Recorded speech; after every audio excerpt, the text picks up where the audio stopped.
কুমিল্লা শহরের housing estate, Chawkbazar, Kandirpar সহ বিভিন্ন এলাকায় বাড়ির ছাদে গড়ে উঠেছে মাল্টা, আমড়া, পেঁপে, সফেদা সহ হরেক রকম ফলের বাগান।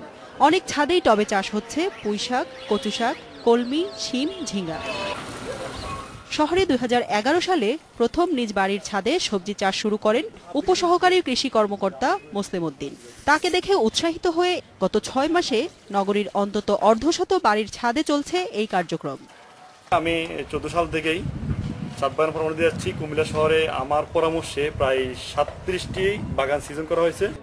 অল্প খরচে ছাদে এ ধরনের বাগান তৈরি করা যায় বলে আগ্রহও বাড়ছে। মানসিক প্রশান্তির জন্য অনেকে জড়াচ্ছেন এ কাজে। আমরা বিকেলবেলা আসি, একটু ঘুরি, দেখি, বা ওই যে গাছে একটু পেঁপে ধরছে, এই যে সিম গাছে সিম হয়, নিয়ে খাই, ভালোই লাগে।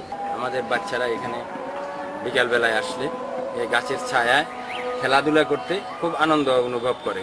বাড়ির ছাদে বাগান তৈরিতে কেউ আগ্রহী হলে তাকে কৃষি বিভাগের পক্ষ থেকে সহযোগিতা করা হবে বলে জানান এই কর্মকর্তা।